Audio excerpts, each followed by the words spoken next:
ये कहते हैं कि नफरत के बाजार में मोहब्बत का दुकान लाएंगे। इनका दुकान तो भ्रष्टाचार का दुकान है, झूठ का दुकान है, तुष्टीकरण का दुकान है, अहंकार का दुकान है। केवल का नाम दुकान का बदलते हैं, सामान वही है। राहत इंदारी जी के शब्द मुझे याद आते हैं कि नए किरदार आते जा रहे हैं, मगर नाटक पुराना चल रहा है। हम एक दूसरे की नीतियों पर, हमारी नीयत पर कटाक्ष जरूर करते हैं, पर व्यक्तिगत आरोप कभी नहीं होना चाहिए।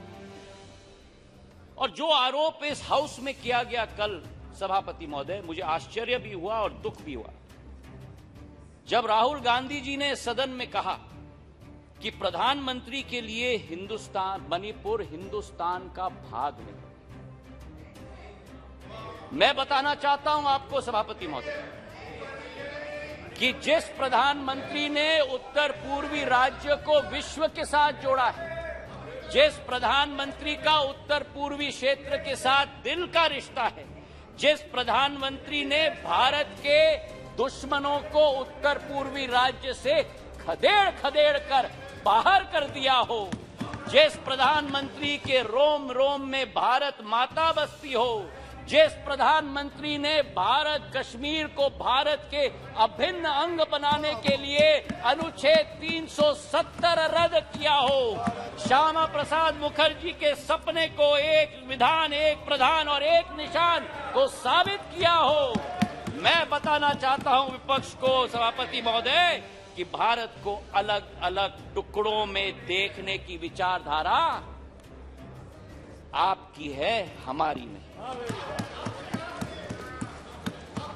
हमारे सभापति महोदय, बैठो आराम से बैठो। आपने ही चेंज कराया, मुझे कान खोल के सुन लो, सत्य सुन लो, आपने ही चेंज कराया। अब मेरा मुंह मत खुलवाना। सभापति महोदय, जिस अविश्वास प्रस्ताव को ये लेके आए हैं, इसका सत्य देश की जनता के समक्ष होनी चाहिए। जिस तरह से एक एक वर्ग का विश्वास तोड़ा गया है और जिस तरीके से प्रधानमंत्री जी ने एक एक वर्ग का अविश्वास को विश्वास में परिवर्तित किया है, वो सत्य आज इस सदन के द्वारा देश की जनता के समक्ष जानी चाहिए। किसान, सभापति महोदय, इस देश की रीढ़ की हड्डी, 60% आबादी हमारी कृषि प्रधान राष्ट्र है, लेकिन अगर किसान का पीठ तोड़ने वाला कोई कालखंड रहा तो 2014 के पहले रहा। आज हमारा किसान को समर्थन मूल्य पर्याप्त मात्रा में मिल रहा है, उसकी खरीदगी पर्याप्त मात्रा में हो रही है। आज हमारे किसान कितने उत्तेजित हो रहे हैं। सभापति महोदय, खुजली बहुत आती है, खुजली बहुत आती है, खुजली बहुत आती है। आज हमारे किसान को सभापति महोदय, धान की खरीदी में 90% वृद्धि हुई है, गेहूं की खरीदी में 75% वृद्धि हुई है। नरेंद्र सिंह जी यहां बैठे हुए हैं।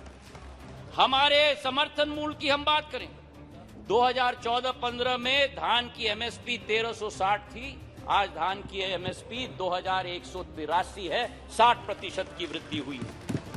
कल कपास की बात की गई, कपास की एमएसपी हम बात करें, कपास की एमएसपी 3350 रुपए होती थी, आज वही कपास की एमएसपी बढ़कर 6620 हो चुकी है, 80% की वृद्धि हो गई।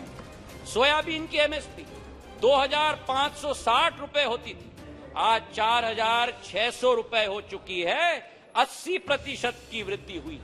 तो जहां हमारे देश का किसान, हमारे देश का अन्नदाता समृद्ध हो चुका है, उसी के साथ साथ किसान के लिए जो सीमांत हमारा कृषक है, 80% हमारा कृषक आज भी सीमांत कृषक है, उसके लिए एक सुरक्षा कवच के रूप में किसान सम्मान निधि के जरिए 6000 रुपया प्रति वर्ष 11.5 किसानों के खातों में 2,40,000 करोड़ रुपए प्रधानमंत्री ने पहुंचाने का कार्य किया।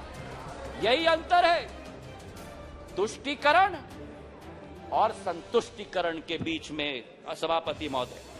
और इसी पे मैं बहुत बताना चाहता हूं, मध्य प्रदेश में भारतीय जनता पार्टी की शिवराज सिंह जी की सरकार ने इस 6,000 रुपए में 6,000 रुपए अतिरिक्त मिलाकर 12,000 रुपया प्रति साल 80 लाख किसानों के खाते में डालने का कार्य किया।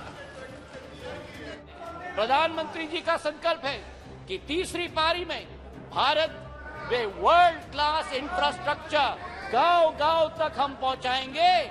ये मोदी जी की गारंटी है।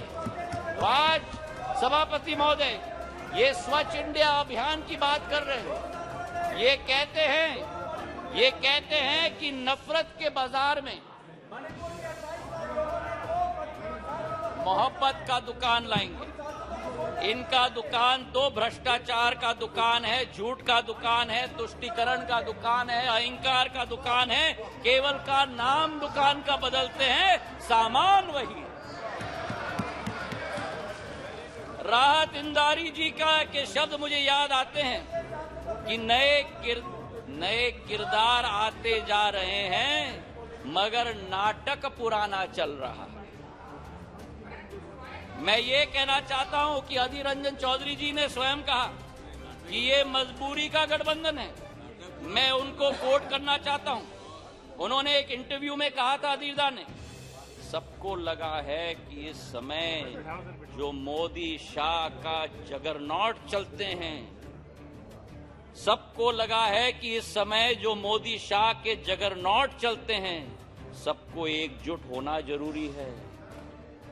ये मजबूरी है। पॉलिटिक्स में तो मजबूरी रहती है। आज ये अविश्वास प्रस्ताव इसलिए लेके आए हैं। मैं ये पूछना चाहता हूं कि कौन सी इंडिया की आवाज ये उठाते हैं जब विदेश जाकर 2 इंडियाज की बात करते हैं?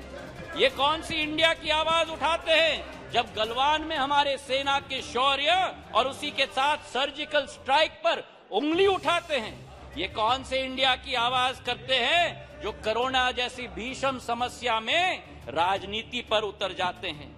और आज पिछले 2 दिनों से सभापति महोदय, मैं सुन रहा हूं विपक्ष को, कोई महाभारत की बात कर रहा है, कोई रामायण की बात कर रहा है, कोई राम की बात कर रहा है, कोई रावण की बात कर रहा है। अच्छा है कि आज धर्म की बहुत याद आई इनको। कोई जनेऊधारी है, कोई मंदिर की परिक्रमा कर रहे हैं, कोई यज्ञ आयोजित कर रहे हैं, कोई पार्टी तो अपने संकल्प पत्र में डाल रहे हैं कि राम वन गमन पथ का हम संकल्प करते हैं। मैं इनको स्पष्ट रूप से बताना चाहता हूं, ये मुखौटा नहीं चलेगा। हमारी देश की आज एक